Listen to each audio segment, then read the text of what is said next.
음. 안녕하세요. 다시 만나 뵙게 돼서 너무 반갑습니다. 오늘은 연합으로 부르시는 주님이라고 하는 제목으로 말씀을 함께 나누고 싶습니다. 한국 사람들이 자기 인생에서 가장 소중한 것을 얻을 때, 가장 행복할 때 이제 나는 죽어도 여한이 없다라고 말하는 것 같습니다. 혹시 이 자리에 지금 계신 분들 중에서 나는 지금 죽어도 여한이 없다, 그렇게 고백하실 수 있는 분 계십니까? 지금 나는 죽어도 여한이 없다, 그렇게 고백하시는 분 있으면 한번 손 한번 들어보실까요? 예. 저는 지금 죽어도 여한이 없습니다. 왜냐하면 제가 평생에 소원하던 것을 하나님이 이미 제게 주셔서 저는 지금 죽어도 여한이 없습니다. 우리가 읽은 하박국기서 3장 17절에서 18절에서 하박국 선지자가 이렇게 말합니다. 비록 무화과 나무가 무성치 못하며 포도나무에 열매가 없으며 감람나무에 소출이 없으며 밭에 식물이 없으며 우리의 양이 없으며 외양간에 소가 없을지라도 나는 여호와를 인하여 즐거워하며 나의 구원의 하나님을 인하여 기뻐하리로다. 이 성경 구절을 쉽게 풀면 이렇습니다. 집안에 아무것도 없고 인생은 망하고 찌질하게 되었다. 그래도 나는 주님으로 기뻐한다. 그럼에도 불구하고 나는 주님 한 분만으로 감사하다. 나는 주님으로 인하여 살아간다라고 하는 이런 말이라고 우리가 이해할 수 있습니다. 사도 바울은 갈라디아서 20절에서 이렇게 말씀합니다. 내가 그리스도와 함께 십자가에 못 박혔나니 그런즉 이제는 내가 사는 것이 아니요 오직 내 안에 그리스도께서 사시는 것이라. 이제 내가 육체 가운데 사는 것은 나를 사랑하사 나를 위하여 자기 몸을 버리신 하나님의 아들을 믿는 믿음 가운데 사는 것이라.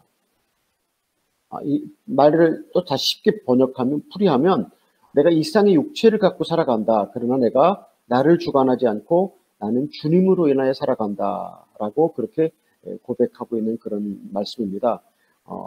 저는 이 하박국기서 3장 17절과 18절 말씀 그리고 갈라디아서 2장 20절 말씀이 주님과 연합한 사람들의 특징이다라고 그렇게 이해를 합니다.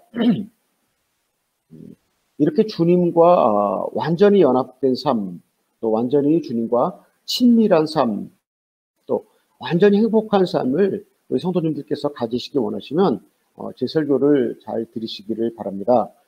제가 하려는 설교는 전혀 새로운 것도 아니고 특별한 것도 아니고 지금까지 4번에 걸쳐 들으신 설교의 내용들, 그러니까 회개, 그 다음에 제자의 삶, 뜨거운 신앙, 전도에 관한 내용들을 정리하고 종합해서 주님과 연합으로 가는 길을 설명하려고 합니다. 신앙 여정의 마지막 관문이라고 할 수 있는 주님과의 연합은 우리가 일생에 꼭 이루어내야 합니다. 그래서 이 땅에서 천국을 경험하고 주님의 나라에 가도록 주님이 우리를 부르셨기 때문입니다. 그래서 주님과의 연합으로 가는 길에 우리 성도님들을 초대하고 싶습니다. 우리를 주님과 연합으로 데려가는 주체는 내가 아니고 주님이십니다. 나를 구속하신 그 사랑의 주님께서 친히 인도하시고 이 연합으로 가는 길을 주장하십니다. 연합으로 가는 길의 종착지는 주님 아닙니다. 누가 주님과 연합으로 가는 길을 시작할 수 있는가? 주님께 구원받기로 선택된 모든 성도들은 연합으로 가는 길을 시작할 수 있습니다. 주님은 사도 바울을 통해서 우리가 창세 전에 이미 구원받기로 선택하셨다고 말씀하셨습니다. 그럼 언제 주님과 연합으로 가는 길을 시작하는가? 대부분 우리 모든 성도님들은 연합으로 가는 길을 이미 시작하셨습니다.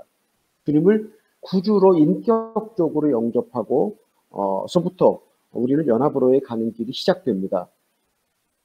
근데 성경만이 우리를 주님과의 연합으로 인도하는 더할 것도 뺄 것도 없는 완전한 지침서입니다. 성경은 우리가 연합으로 가는 길을 잃지 않도록 하나님을 목숨보다 사랑해라, 그리고 이웃을 사랑해라 라고 말씀하십니다. 그리고 당신의 제자가 되라고 우리가 말씀하십니다. 그 제자가 되는 조건을 우리에게 주셨죠. 자신을 부인하고 십자가를 지라고 그렇게 말씀하셨습니다. 이 자신을 부인하는 것과 십자가를 지는 이 두 개의 조건이 우리를 연합으로 데려가는 오른쪽 왼쪽의 동반자들입니다. 주님께서 누가복음 9장 23절에서 말씀하셨습니다. 누구든지 내 제자가 되려거든 자신을 부인하고 십자가를 지고 자기 목숨까지 미워하라고 말씀하셨습니다. 주님은 이 자기 부인과 십자가를 통해서 이 길을 인도하고 계십니다. 그런데 왜 주님은 우리에게 좀 더 멋진 영광과 기쁨, 승리와 평안 이런 것으로 우리를 연합으로 가는 길을 인도하지 않으시고 이렇게 듣기만 해도 좀 괴롭잖아요. 자기 부인과 십자가를 통해서 우리를 주님께로 오라고 그렇게 부르실까? 왜냐하면 갈라디아서 사도 바울이 갈라디아서 5장 24절에서 말씀하시기를 그리스도 예수의 사람들은 정과 욕심을 십자가에 못 박았느니라라고 말씀하십니다. 우리 육신의 정욕과 안목의 정욕과 이생의 자랑이 자기 분과 십자가를 통해서 못이 박혀져야만 연합으로 갈 수 있기 때문에 우리는 참 원하지 않은 자기 부인과 십자가를 통해서 이 두 명의 오른쪽 양쪽의 동반자들과 함께 연합으로 오라고 우리를 부르고 계십니다. 우리는 생각하기를 우리 육신의 눈에 좋은 것은 축복이고 육신의 눈에 싫은 것은 저주라고 생각합니다. 누가 이렇게 판단하는 것입니까? 죄인인 내가 선악과를 먹은 죄인의 가치관으로 축복과 저주를 나눕니다. 그런데 우리 성도님들 어떻습니까? 우리가 중요하게 여기는 가치관이라는 것을 한번 뒤집어 보시면 주님이 훤히 나타나십니다. 그래서 영적인 눈으로 보면 사실은 고난은 축복이고 형통한 것은 시험입니다. 이 인식의 변화가 없으면 제 설교를 이해하기가 아주 어렵습니다. 이 연합으로 가는 길이 아주 오리무중입니다. 또 그래서 영적인 눈으로 볼 때 고난은 우리에게 축복이고 형통한 것은 시험이다라고 하는 것이 성경에 나오는 모든 사람들이 고난을 통해서 하나님께 쓰임을 받았고 끝내 영생을 얻었습니다. 그래서 이 사실을 알면 연합으로 가는 길이 쉽습니다. 우리를 주님께 데려가는 것은 우리 눈에 좋은 것이 아닙니다. 우리를 주님께 데려가는 것은 우리가 원하고 원하는 형통하고 행복하고 즐거운 것이 사실은 아닙니다. 그것은 잠깐 우리를 행복하게 하고 감사하게 하다가 우리는 금방 좋은 것, 형통한 것을 잊어버립니다. 대부분 우리가 좋아하는 것, 우리가 형통이라고 하는 것은 우리를 주님께로부터 멀어지게 합니다. 맞습니까? 우리 성도님들 어떻게 생각하십니까? 우리 눈에 좋은 것은 잠깐 감사다 잊어버리고 우리를 주님께 멀어지게 합니다. 그러나 그 반대로 고난은 우리를 주님께로 더 가까이 데려간다라고 하는 그런 말씀이십니다. 그래서 성경은 우리가 말하기를 우리 뜻을 따르지 말고 자신을 부인하고 결코 달갑지 않은 십자가를 지라고 그렇게 말씀하고 계십니다. 뭐가 좋은지 모르는 우리 인간에게, 방향을 모르는 인간에게 주님은 자기 부인과 십자가를 통해서 당신께 오라고 부르고 계십니다.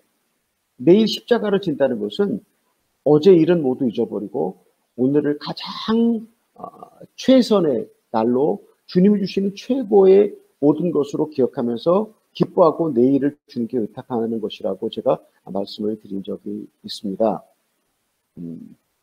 하나님은 우리에게 세상에 대해서 절망하라고 하십니다. 자꾸 큰 일들을 통해서 세상을 버리라고 하십니다. 코로나 바이러스로 인해서 고통이 아주 막심합니다. 말씀드렸던 것처럼 직장을 잃어버리고 사업이 망하고 또 많은 사람들이 목숨을 잃었고 지금도 또 사경을 헤매고 있는 분들이 얼마나 많이 계십니까? 언제 끝날지 모르는 이 상황들이 이 모든 것들을 통해서 세상을 버리고 주님께만 소망을 두라고 주님이 우리에게 찾아오셔서 일하고 계시는 중입니다. 내가 세상을 버리지 않으면 세상이 나를 버린다고 사도 바울이 갈라디아서 6장 14절에서 말씀하셨죠. 내게는 우리 주 그리스도 예수의 십자가 외에 결코 자랑할 것이 없으니 그리스도로 말미암아 내가 세상에 대하여 못 박히고 또한 내가 세상을 대하여 그러하니라 라고 그렇게 말씀을 하셨습니다. 이미 주님과의 연합에 들어간 사람은 주님께서 내가 원하는 일을 허락하지 않으실 때 그것이 내게 베푸는 최선의 사랑임을 알고 하나님께 감사합니다. 그런데 주님과 멀리 있는 사람은 고통이 나를 찾아올 때 내가 무슨 죄가 많다고 뭘 그렇게 잘못했다고 이런 시련을 주시나라고 불평합니다. 원망합니다. 거절합니다. 그러나 이런 모습들을 통해서 우리는 자신에게 선한 것이 없음을, 아니 우리 속에 악한 것이 가득 차서 내가 주님을 살해한 죄인이라고 하는 것을 고백하게 합니다. 이렇게 인간은 결코 자신을 부인하고 십자가를 질 수도 없습니다. 자신을 부인하고 십자가를 질 수 없을 때 우리는 주님, 저는 자신을 부인하고 십자가를 질 수 없는 존재입니다 라고 고백할 때 주님이 오셔서 우리를 도와주십니다. 그래서 그분의 도움으로 결국 십자가를 지고 자신을 부인할 수 있도록 주님께서 우리에게 은혜를 베풀어 주십니다. 우리가 교회에서 신앙생활을 잘하는 것처럼 보이는 것도 사실 쉽지가 않습니다. 그러나 진짜로 자신을 부인하고 십자가를 지는 일은 훨씬 더 어렵습니다. 힘겹습니다. 불가능합니다. 그래서 그것은 거절하고 교회 생활을 잘하는 것, 그렇게 헌금하고 봉사하고 전도하고 종교 생활을 하는 일은 어쩌면 자신을 부인하고 십자가를 지는 것보다 훨씬 더 쉽기 때문에 우리는 어떤 사람이 되는 것, 외형적으로 무엇을 하는 것에 유혹을 받습니다. 그러나 삶 속으로 아무도 모르게 주님 안에서 우리 내면에서 자신을 부인하고 십자가를 지는 것은 종교 생활보다 교회 생활보다 훨씬 어렵지만 그러나 그것이 주님께서 원하시는 일이고 그것이 우리를 주님께로 데려간다라고 그렇게 말씀을 드립니다. 그러나 제가 교회 생활을 하지 마십시오 또는 종교 생활을 하지 마십시오라고 결코 이야기하는 것이 아니니까 오해하지 마시기를 바랍니다. 예. 그런데 주님과 연합으로 가는 길에는 여러 장애물들이 있습니다. 첼로역전이라는 책을 읽어보면 그 주인공인 크리스찬이 천성을 향해서 길을 가는데 많은 샛길들을 만나지 않습니까? 고생스러워 보지 않는 길, 쉬워 보이는 길을 갔다가 죽도록 고생을 하고 다시 돌아와서 하나님께서 가라고 하는 그 길로 계속해서 길을 걸어가는 모습을 볼 수 있습니다. 그래서 우리가 주님과 연합으로 가는 길에 여러 가지 장애물들이 있는데 저는 그 중에서 두 가지만을 소개하고 싶습니다. 첫 번째 장애물, 첫 번째 샛길이 기복주의입니다. 또는 번영신학이라고 말씀드릴 수도 있겠습니다. 하나님을 이용하여 세상에서 복을 얻으려는 마음, 하나님을 달래고 충성하고 복을 받으려고 하는 인간 본연의 마음입니다. 그래서 우리 눈에 좋은 것들, 세상에 속한 것들을 가지고 싶은 마음입니다. 우리가 하나님의 자녀로서 종으로서 우리가 이 땅에서 그분께 영광을 돌리려면 이런 것들이 필요하다고 우리가 생각을 합니다. 또 인간이면 누구나 예외 없이 이 땅에서 가난하지 않고 건강하고 자녀들도 잘 되고 장수하고 명예롭게 잘 살고 싶습니다. 누가 이것을 잘못되었다고 말하겠습니까? 하나님도 내가 이렇게 잘 살기를 바라지 않으실까라고 우리는 생각해 볼 수가 있습니다. 만일에 성도가 찌질하게 가난하고 아프고 가정은 파탄나고 수치스럽게 살기를 바라실까? 그래서 우리는 반대급부적으로 세상의 복들도 영적인 것들과 함께 간구를 합니다. 잠언 30장 7절로 9절의 말씀을 보면 이런 말씀이 나오죠. 하나님 저를 부하게도 마시고 가난하게도 마시고 오직 필요한 양식으로 먹이십시오. 이 말을 쉽게 번역하면 하나님 잘 섬기고 하나님을 잘 섬기고 그리고 이 땅에서 복도 잘 받고 이 땅에서도 잘 살게 해주십시오라고 하는 그런 기도입니다. 이 말을 뒤집어서 보면 무엇이 말이냐면 하나님 저는 세상에서 가난하고 싶지 않습니다. 저 존경받고 싶고 이 땅에서도 잘 살고 싶습니다라고 하는 속 마음을 이렇게 내보이고 있습니다. 이런 이 땅에서도 잘 살고 싶고 하나님도 잘 섬기는 두 개의 복을 함께 받고 싶습니다라고 하는 그런 속이 이렇게 내보입니다. 이렇게 제가 얘기하면 아니 어떻게 이렇게 불경건한 말씀을 하십니까? 나는 절대로 하나님을 이용해서 잘 살려고 하는 마음이 없습니다. 저는 순수합니다라고 이렇게 말씀하실지도 모르겠습니다. 그럼 제가 하나 질문하고 싶습니다. 우리 성도님들께서 직업을 잃어버리고 사업이 망하고 찌질하고 가난하게 되고 자식들은 또 엇나가고 또 뭐 이혼을 하거나 사별하거나 이런 고난과 불행이 찾아와도 저는 주님을 사랑하겠습니다. 이런 불행과 고난을 겪더라도 그럼에도 불구하고 하나님 나를 성숙한 하나님의 사람으로 만들어 주십시오라고 기도할 수 있겠습니까? 아니면 또 제가 다시 질문합니다. 하나님, 내게 소중한 것들을 다 빼앗긴다고 해도 저는 하나님을 사랑하겠습니다. 이렇게 하나님, 저는 제 목숨을 주고 구원을 받고 싶습니다라고 이런 마음이 여러분에게 있으신지 제가 질문하고 싶습니다. 하나님, 제가 이 땅에서 모든 것을 다 잃어버려도 하나님, 저는 주님을 사랑하겠습니다. 하나님, 저는 제가 갖고 있는 가장 소중한 목숨이라는 것까지도 버리고 주님과 동행하고 주님께 구원을 얻고 싶습니다라고 이렇게 고백하실 수 있는지 여러분에게 한번 자신을 확인해 보라고 말씀을 드리고 싶습니다. 고난이 없을 때 우리는 주님을 많이 사랑하는 것 같습니다.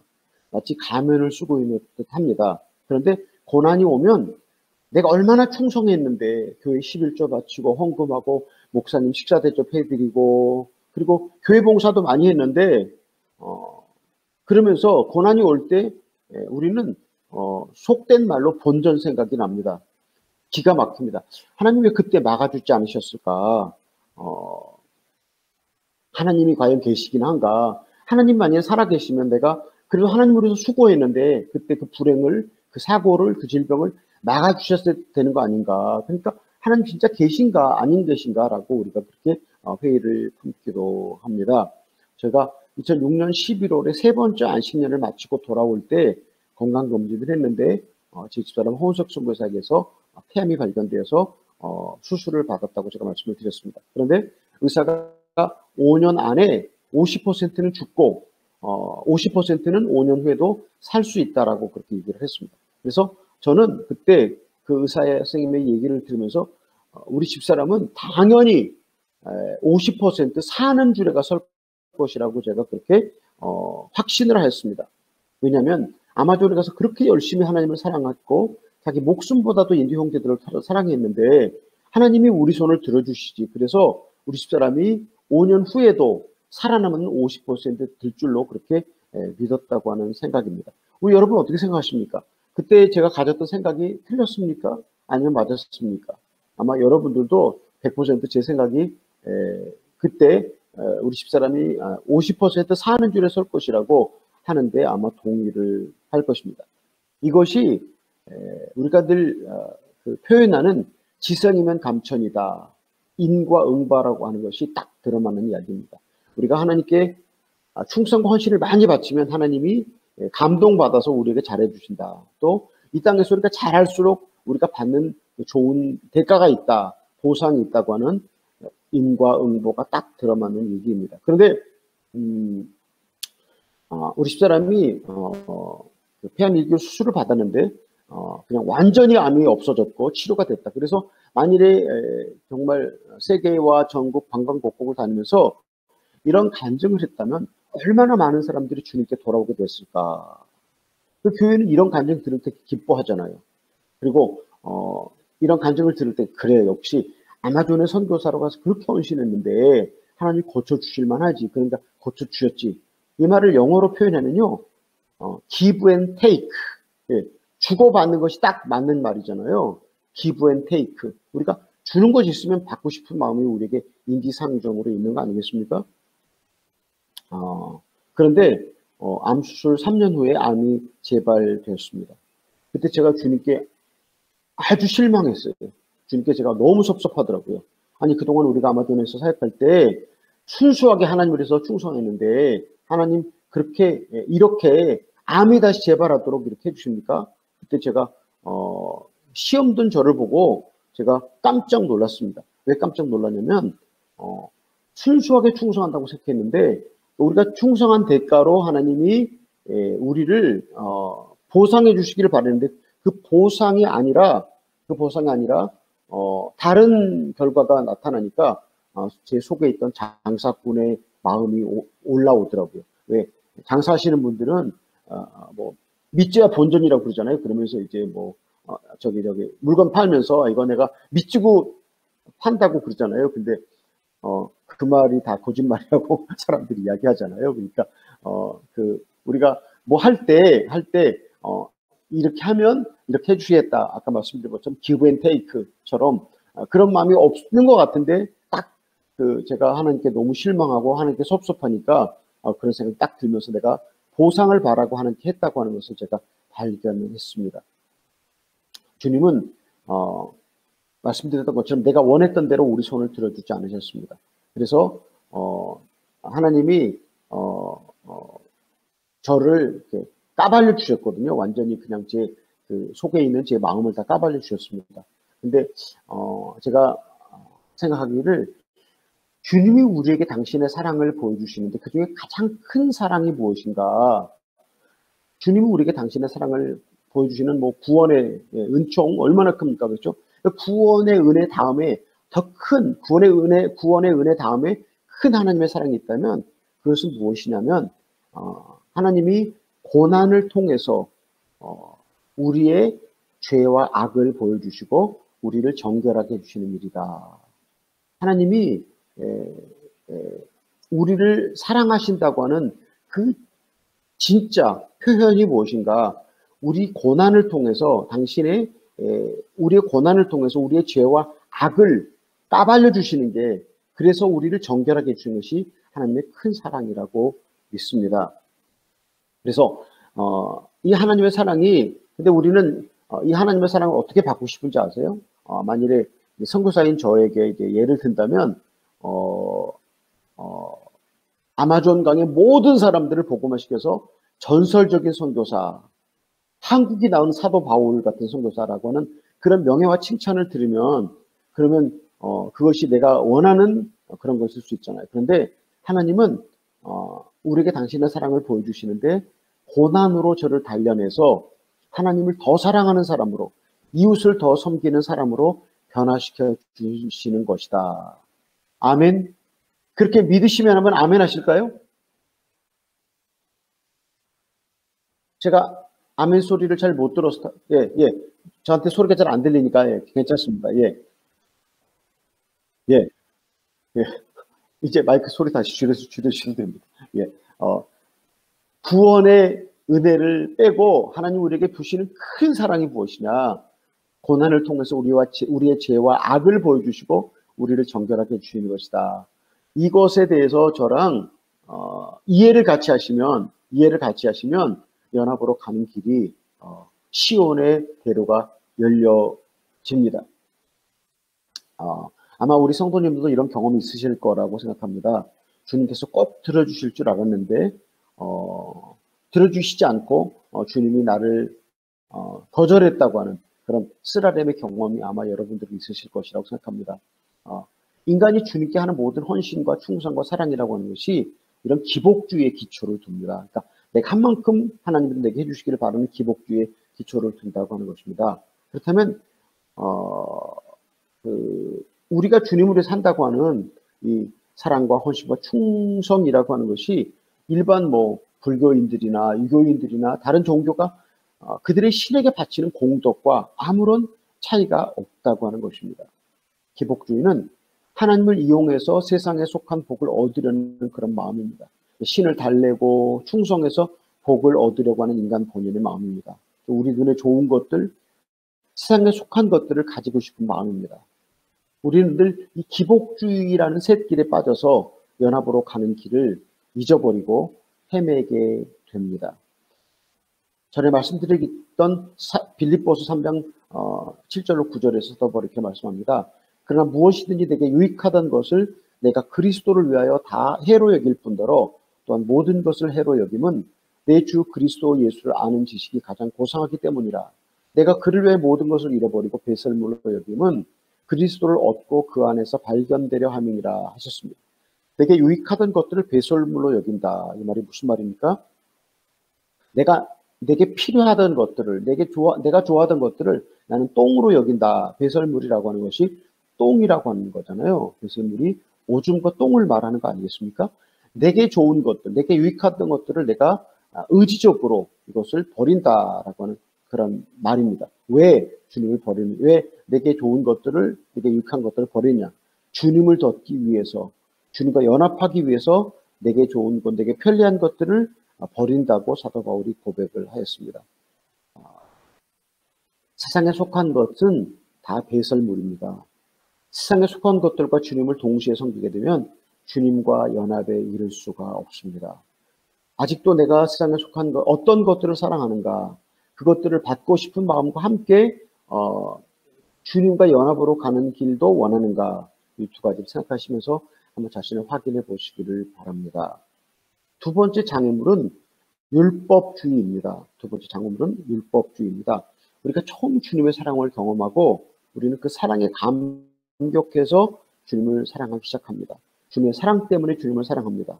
주님 까닭에 이웃을 사랑합니다. 그러다가 어느 날인가부터 내가 무엇인가를 해야 된다는 부담감을 갖게 됩니다. 그러니까 내가 하나님께 무엇인가를 해야 된다는 부담감을 가질 때부터 내가 하나님을 사랑한다는 데 자의식이 싹트기 시작하면서 율법주의에 빠지기 시작합니다. 그러니까 하나님의 사랑으로 하나님을 사랑하는 것이 아니라 성령의 능력으로 주님을 사랑하는 것이 아니라 내가 주님을 사랑한다고 하는 이 주님을 향한 사랑이 주님께로부터 온 것이 아니라 나로부터 시작된다는 것이 율법주의의 시작이라고 제가 말씀을 드리는 것입니다.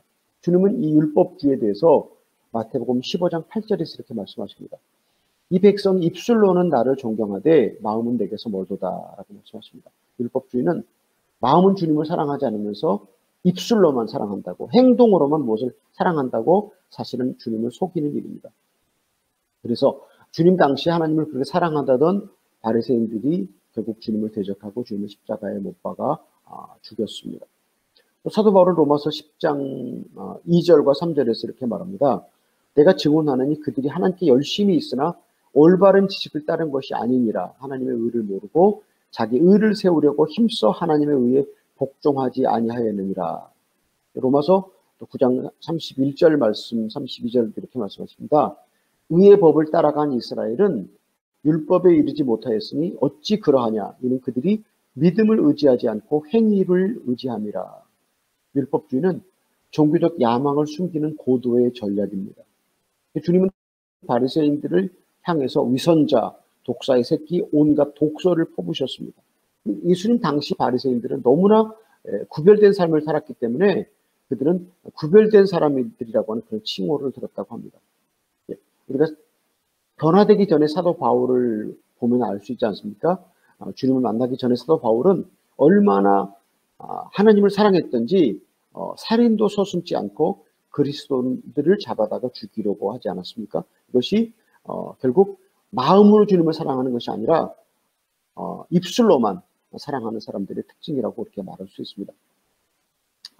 제가 그 설교 전에 할 때 제가 1991년에 선교사로 파송돼서 교과서처럼 선교를 하였다고 그렇게 말씀을 제가 드렸습니다. 선교사들이 기도 카드나 또는 기도 명함을 만들어서 이제 이렇게 사람들에게 나눠주면서 그 기도 카드에다가 후원 계좌 번호를 같이 기록해서 이렇게 줍니다. 그러면 그 카드를 보시는 분들이 기도하다가 또 선교비를 보낼 수 있고 그래서 아주 편리한 그런 면도 없지 않아 있습니다. 그런데 저희는 오래전에 한국에서 농촌 목회 시작할 때부터 우리 필요를 사람들에게 말하지 않고 주님만 의지하라고 그렇게 주님 훈련을 시켜주셨습니다. 그래서 선교사 허슨 테일러 또 조지 밀러, 워치만 리, 대천덕 신부님 같은 분들이 자기들의 필요를 사람에게 말하지 않고 하나님께만 도움을 구했을 때 그분들의 사역이 풍성했었고 또 하나님께서 그분들을 도우셨다고 하는 그런 얘기를 들으면서 저희도 그렇게 했습니다. 그래서 제가 이런 사역을 아마존에 와서 계속 했는데 그래서 항상 자신이 있었습니다. 누구 앞에서나 당당했습니다. 누구 앞에서도 이렇게 고개를 숙이지 않고 당당할 수 있었던 것은 하나님이 우리 사역을 책임지고 모든 재정을 충당해 주신다. 그러니까 내가 그 어느 교회나 또 어떤 개인으로부터 이렇게 도움을 요청하지 않아도 된다고 하는 그런 잘남이 좀 있었던 거죠.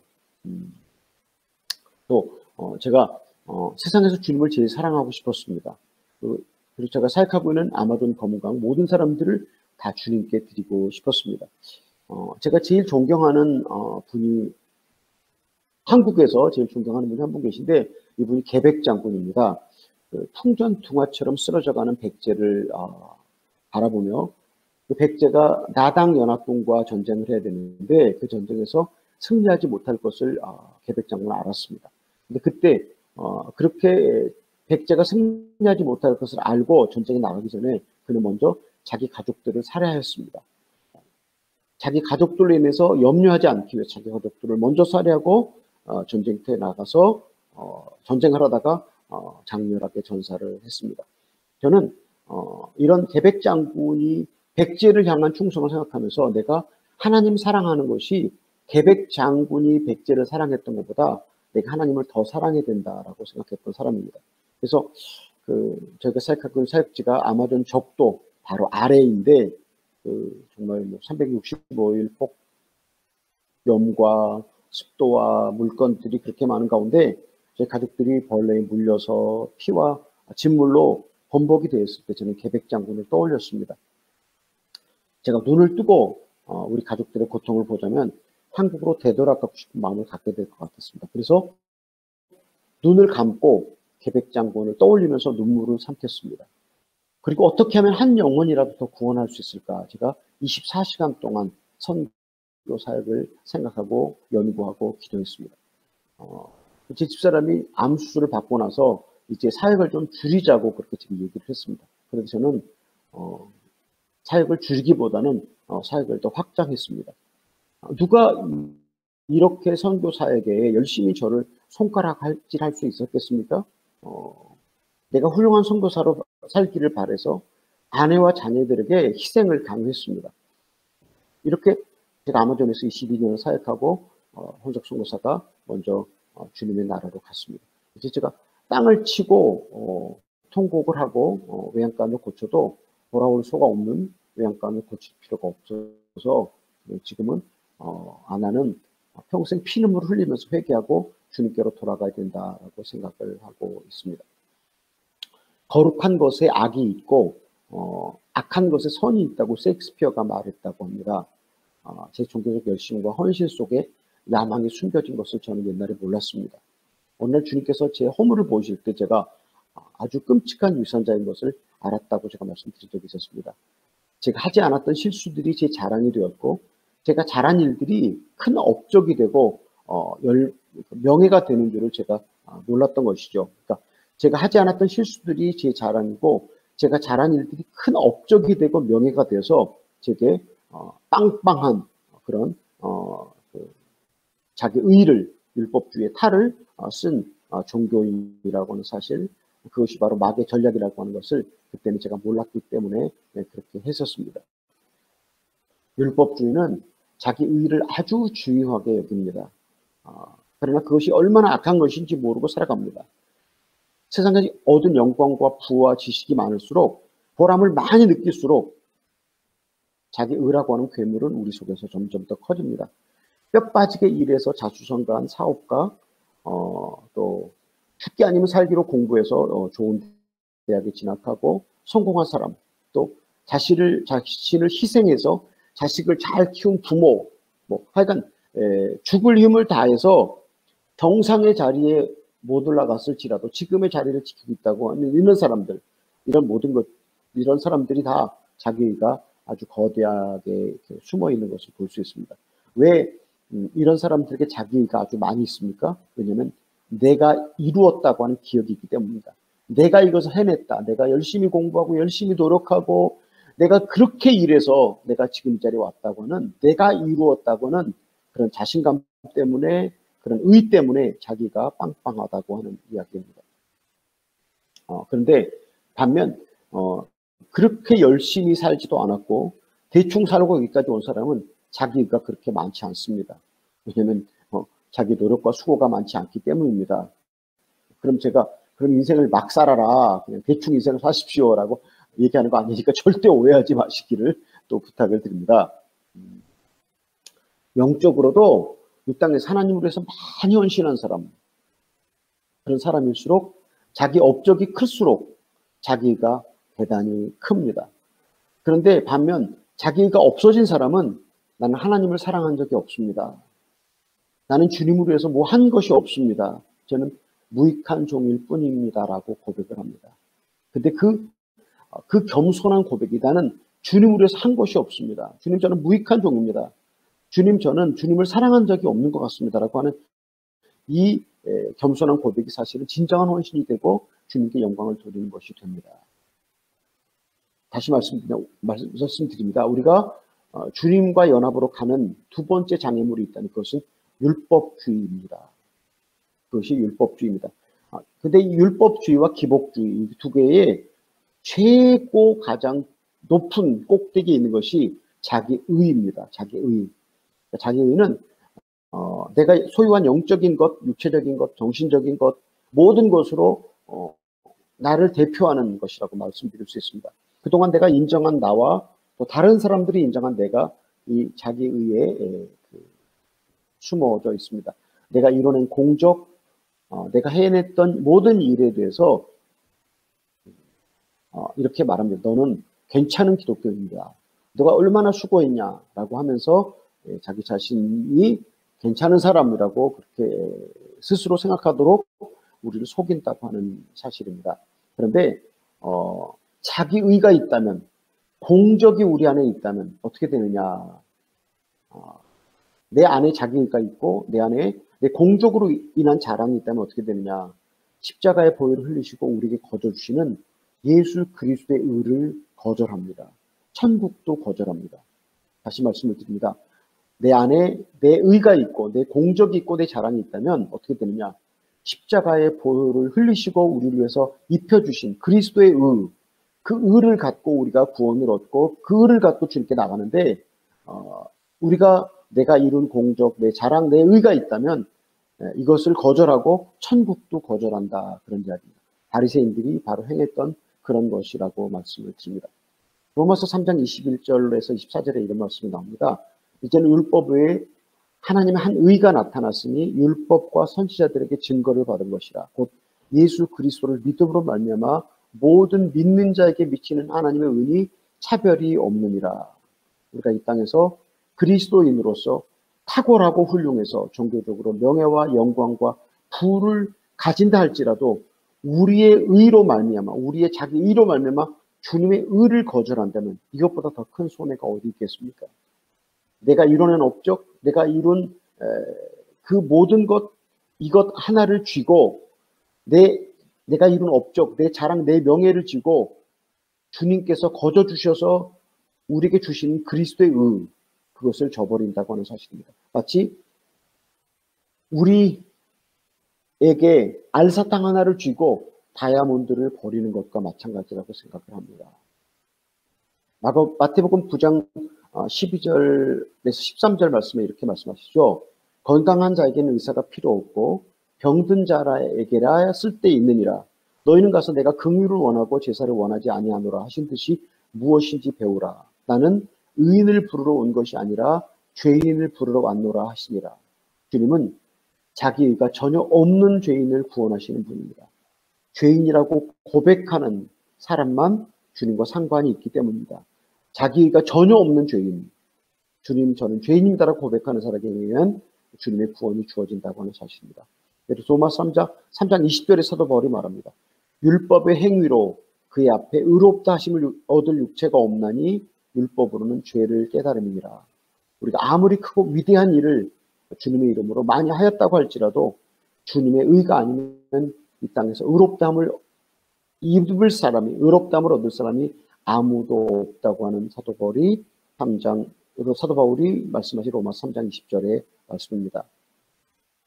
우리는 중동 지방에서 자주 기적적으로 주님을 만나서 주님께 돌아온 사람들의 간증을 듣습니다. 또 우리들 주변에서도 우리들의 전도를 받고 예수님을 구주로 영접하고 거듭나는 것을 보면서 하나님께 영광을 돌리고 주님을 찬양합니다. 그런데 이렇게 주님을 믿고 일방적인 하나님의 은혜로 구원받는 것도 기적 중의 기적입니다. 그런데 그거보다 더 정말 기적 중에 또 큰 기적이 있다면 사실은 자기 의가 완전히 부서져서 자기 의가 완전히 물처럼 쏟아져서 주님과 연합으로 이르러가는 것, 이것은 훨씬 더 어렵습니다. 그러니까 우리가 예수님의 은혜로 성경에 그랬지 않았습니까? 하나님의 그 믿음은 하나님의 선물이라고. 우리 구원 하나님의 선물인데 그 선물을 받는 것도 하나님의 기적인데 그 선물보다 더 뛰어난, 그러니까 우리의 의가 완전히 물처럼 쏟아져서 주님과 연합으로 간다고 하는 것은 이것은 정말 아주 어렵고 힘든 일이다라고 하는 것을 제가 말씀을 드립니다. 그러나 주님은 가능하십니다.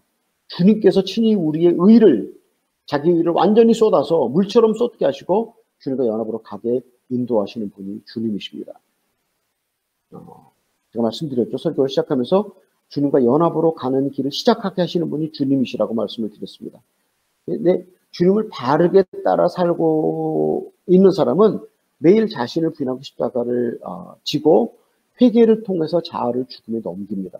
그러니까 주님을 바르게 따라 살아가고 있는 사람은 일상의 삶에서 자신을 부인하고 십자가를 지고 회개를 통해서 자아를 죽음에 넘긴다고 하는 것입니다. 그런데 모든 영성가들에게 말하기를 자기 의는 우리의 가장 깊은 속에 숨겨져 있기 때문에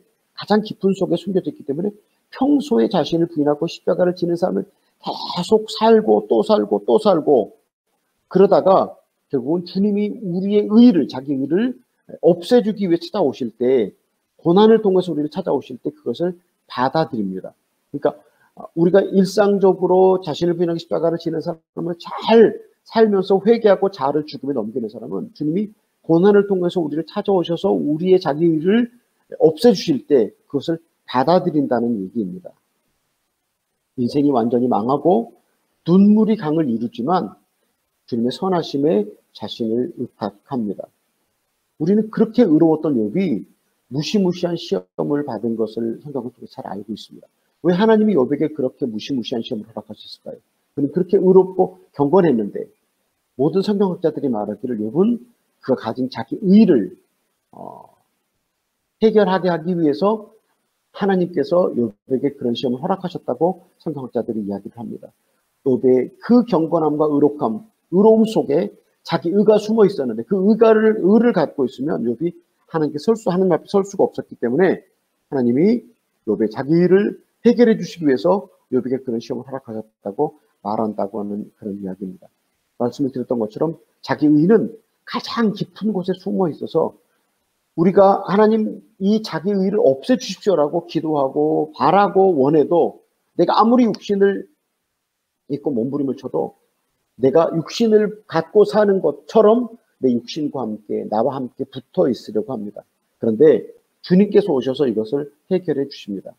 구체적으로 어떻게 이 자기 의를 해결해 주시는가 각각 개인마다 다를 수 있는데요. 저는 가까이에서 지지별 허은석 선교사가 자기 의를 완전히 떨치고 주님과 연합에 이르러서 주님께로 돌아가는 모습을 볼 수 있었습니다.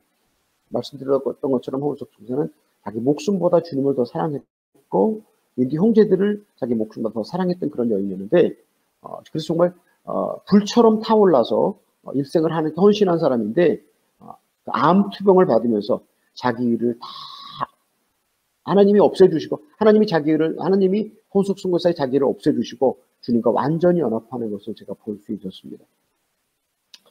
제가 여러 번 언급했던 잔느 기용이라는 영성가는 아주 젊은 날 정략적인 결혼을 했는데 남편이 죽고 아이들이 죽고 그리고 카톨릭식으로 성경을 가르치지 않았다는 제목으로 프랑스 파리의 바스티유 감옥에서 10수년 동안 감옥 생활을 했습니다. 이런 모든 고난을 통해서 그는 그 고난 속에서 주님과 연합이라는 복을 받았고 자기가 완전히 없어진 하나님의 사람으로 변화된 것을 잔느 기용의 저서를 통해서 확인할 수가 있습니다. 저는 제 목숨을 거두시고 제 아내를 살려달라고 제가 참 기도를 많이 했습니다. 하나님, 제 목숨을 거두시고 제 아내를 살려달라고 기도를 많이 했는데 하나님이 제 기도를 거절하셨습니다. 그리고 주님께서 제 아내를 데려가시고 그리고 제 의를 없애주시는 것을 경험해 주셨습니다. 주님은 갈보리 산에서 이렇게 기도하시죠. 나의 하나님 십자가 위에서 기도하시죠. 나의 하나님 어찌하여 나를 버리시나이까라고 절규하셨습니다. 주님도 갈보리 산에서 십자가에 죽으시는 것이 주님의 사명을 완성하는 것이었습니다. 그리고 하나님의 아들로 보좌의 우편에 앉으셨습니다. 우리에게도 완전한 자아의 죽음, 자기 의가 죽어야 합니다. 우리가 주님을 바르게 따르게 되면 주님과 더 깊은 교제가 이루어질수록 말씀드렸던 것처럼 우리 자아가 계속 깨지고 약해지고 죽어갑니다. 그런데 말씀드렸던 것처럼 자기는 가장 깊은 곳 속에 숨겨져 있기 때문에 이것이 우리의 신앙의 마지막 관문을 통과해가는 것이 자기 의와 결별하는 것이다 라고 다시 제 말씀을 드립니다. 손영원 목사님 잘 아시죠? 손영원 목사님 어록에서 제가 이런 말씀을 보았습니다. 예수를 믿는 것은 잘 살려고 믿는 것이 아니고 잘 죽으려고 믿는 것이다. 다시 말씀드립니다. 예수를 믿는 것은 잘 살려고 믿는 것이 아니라 잘 죽으려고 믿는 것이다. 이 말씀에 기꺼이 동의하시면 우리 모두에게 주님께서 자기 길을 완전히 깨주시고 주님과 연합으로 가는 길이 쉽게 열려질 수 있습니다. 어느 영성가가 이렇게 얘기하더라고요. 주님이 우리를 가장 잔인하게 대하실 때가 우리를 가장 자비하게 대하시는 것이다. 주님이 우리를 가장 잔인하게 대하실 때가 가장 자비하게 대하시는 것이다. 무슨 이야기냐면요. 제가 질문 하나 드리겠습니다. 주님께서 우리 자아와 자기를 단숨에 죽여주시는 것이 좋겠습니까? 주님께서 우리 자기 의와 자아를 단숨에 죽여주시는 것이 좋겠습니까? 아니면 좀 살려뒀다가 또 좀 괴롭혔다가 살려뒀다가 괴롭혔다가 오랫동안 시간을 질질 끌다가 우리를 죽여주시는 게 좋겠습니까? 네. 하나님이 가장 잔인하게 대할 때가 가장 자비하게 대하시는 것이다. 하나님 우리를 단숨에 죽여주시는 것이 가장 좋은 일입니다. 할렐루야. 아멘. 네. 주님, 제 자아와 제 의를 단숨에 죽여주십시오. 하나님 제 자아와 제 의를 단숨에 죽여주십시오라고 기도하실 수 있는 여러분이 되시길 예수님의 이름으로 축복합니다. 다시 한번 자기 의가 완전히 떨어져 나가는 것을 말씀을 드리기 원합니다. 고난을 통해서 세상에서 가장 소중하게 생각했던 것, 그것이 우리의 목숨이고 또 우리의 사랑하는 사람들이고 우리의 소망입니다. 그런데 내가 그렇게 소중하기는 내 목숨도 내가 사랑하는 어떤 것도 내 소망도 그 무엇도 주님께서 그것들을 끊어주시고 내 자아를 없애주실 때 그것이 하나님의 자비하심이다 말씀을 드렸습니다. 우리 속담에 이런 말이 있습니다. 소도 비빌 언덕이 있어야 한다. 근데 주님께서 우리에게 비빌 언덕을 치워버리시면 우리는 뒤로 넘어지고 말게 되겠죠. 그런데 그래서 내가 그렇게 붙들었던 사랑, 내가 그렇게 믿었던 어떤 사람, 내가 그렇게 사랑하는 어떤 것들이 정말 우리를 떠나게 될 때 어쩌면 내가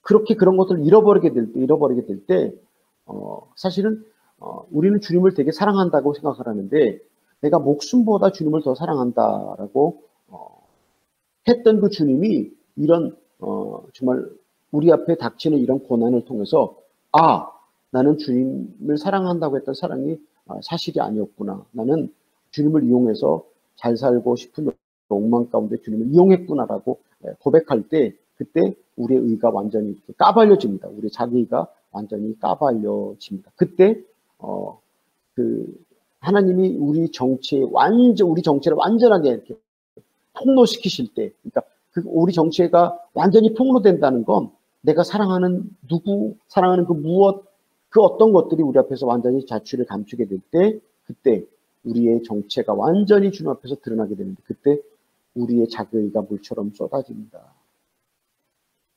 네, 마지막 신앙의 관문인 자기의가 완전히 물처럼 쏟아지지 않고서는 주님과 완전한 연합으로 들어갈 수가 없습니다. 성도님들 이렇게 기도하시면 어떨까요? 주님, 어떤 방법으로든지 저의 의를 완전히 없애주십시오. 주님, 당신을 초대합니다. 주님, 당신을 제 삶 속에 초대합니다. 주님, 어떤 방법으로든지 제 의를 완전히 없애주십시오라고 기도하시길 예수님의 이름으로 축복합니다. 이 설교를 들으시는 성도님들 가운데 아주 고통이 극심한 분이 혹시 계십니까? 주님께서 성도님을 사랑하셔서 연합으로 부르시기 위해서 준비하신 고난일 수 있습니다. 우리 목을 기꺼이 주님 앞에 내놓고 당신의 뜻대로 하십시오라고 고백할 수 있기를 바랍니다. 제가 말씀드리는 이것들이 잘 이해가 되지 않는다면 그래도 염려하지 마십시오. 저도 전에는 잘 이해를 못했습니다. 아니 왜 꼭 그렇게까지 해야 되는가? 그렇게까지 우리에게 고난과 고통이 주어져서 그래야 되는가라고 생각을 했습니다. 그런데 제가 기도하면서 또 기도하면서 주님의 뜻을 확인할 때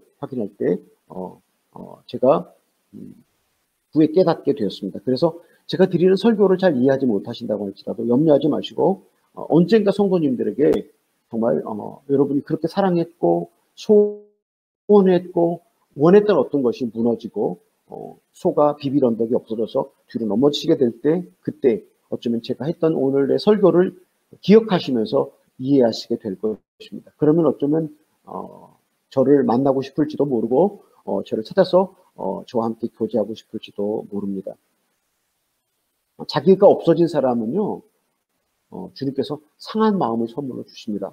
물론 완전한 연합에 들어가기 전에도 상한 마음이 왔다가 갔다가 합니다. 우리가 회개하면 상한 마음이 들어왔다가 또 회개를 그치면 상한 마음이 싹 사라지게 되거든요. 그런데 자기가 완전히 사라지면 상한 마음이 영구적으로 우리 안에 들어와서 머물게 됩니다.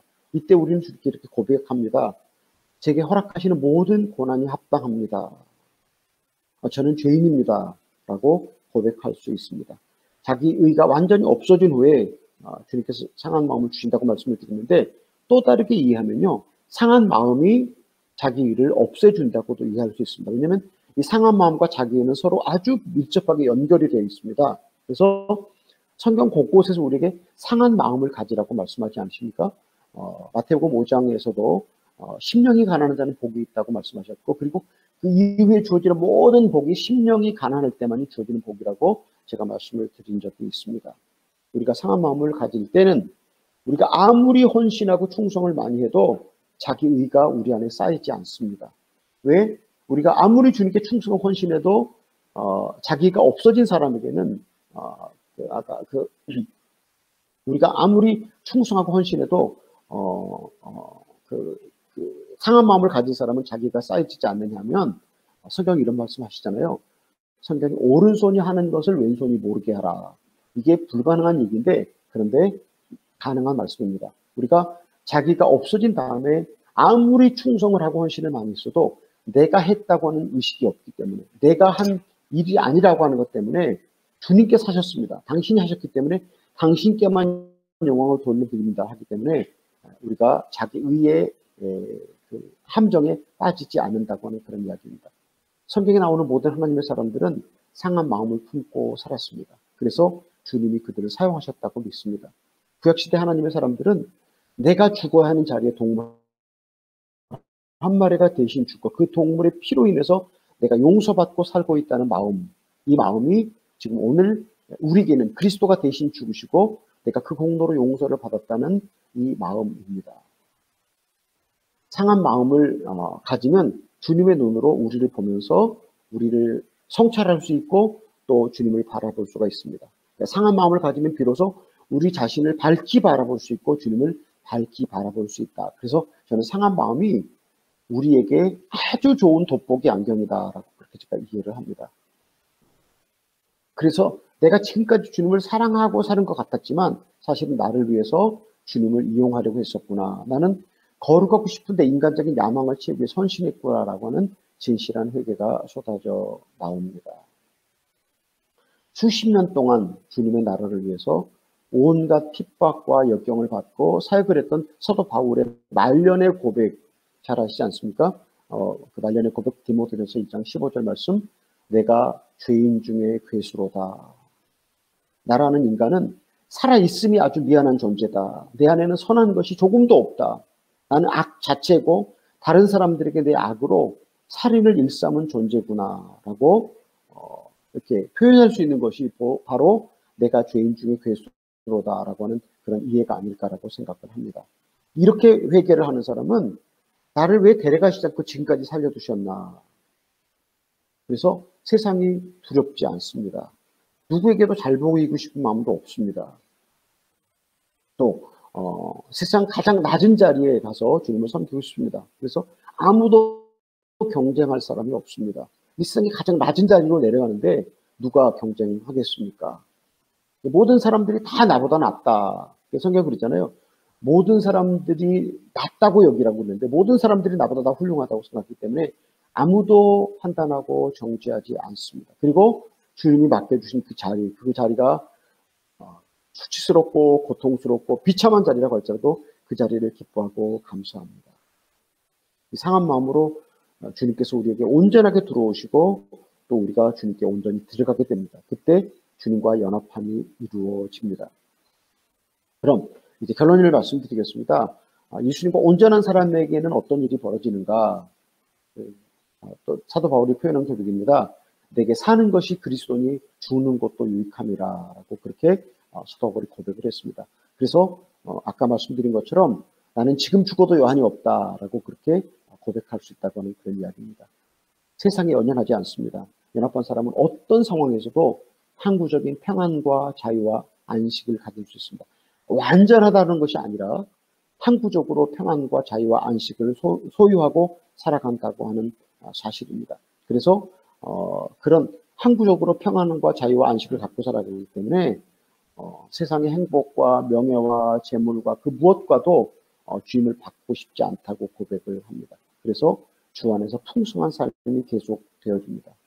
예, 우리 함께 읽었던 하박국기 3장 17절 18절 말씀, 비록 무화과 나무가 무성치 못하며 포도나무에 열매가 없으며 감람나무에 소출이 없으며 밭에 식물이 없으며 우리 양이 없으며 외양간에 소가 없을지라도 나는 여호와를 인하여 기뻐하며 즐거워하며 하나님을 인하여 기뻐하리로다라고 그렇게 고백했던 하박국의 고백을 할 수 있게 됩니다. 우리 사랑하는 성도님들, 현재 우리 삶의 상황이 어떻든지 간에 주님 한 분만으로 기뻐하며 행복해하며 풍성한 삶을 누리시기를 바랍니다. 이 연합으로 가는 길에 주님께서 우리를 부르셨고 주님을 인도하고 계시고 주님의 가장 큰 사랑이 고난으로 우리를 찾아오셔서 우리의 죄와 악을 보여주시고 정결하게 해주시는 것입니다. 매일 이 길을 걸어가시기 바랍니다. 그럼 주님께서 언젠가 우리의 자기 일을 해결해 주시기 위해서 찾아오시는데 그때 기쁨으로 그 주님을 받아들이시고 기꺼이 목을 내놓고 주님 당신의 뜻대로 하십시오 라고 주님께 여러분 자신을 온전히 드리시기를 바랍니다. 그러면 주님께서 우리 자신을 적나라하게 보이시고 완전히 자기가 끊어진 상태에서 주님 한 분만으로 기뻐하는 하박국의 고백처럼 사도 바울이 갈라디아서 2장 20절의 고백처럼 그런 고백으로 여러분의 삶 속에 주님과의 연합이 이루어지고 그리고 풍성한 삶이 이루어질 줄로 믿습니다. 기도하시겠습니다. 하나님 아버지 감사하고 주님을 찬양합니다. 지금까지 5주 동안에 걸쳐서 하나님 말씀을 함께 나눴습니다. 참으로 주님을 특별히 사랑하는 우리 찬양마을 교회 성도님들에게 또 목사님께 모든 사역자들에게 주님의 성령께서 충만하게 역사하시고 부어주시고 함께 하셔서 하나님 모든 성도들이 모든 당신의 사랑하는 종들이 주님과 연합으로 이르러 하는 축복을 누리게 하여 주시옵소서. 예수님의 이름으로 기도하옵나이다. 아멘.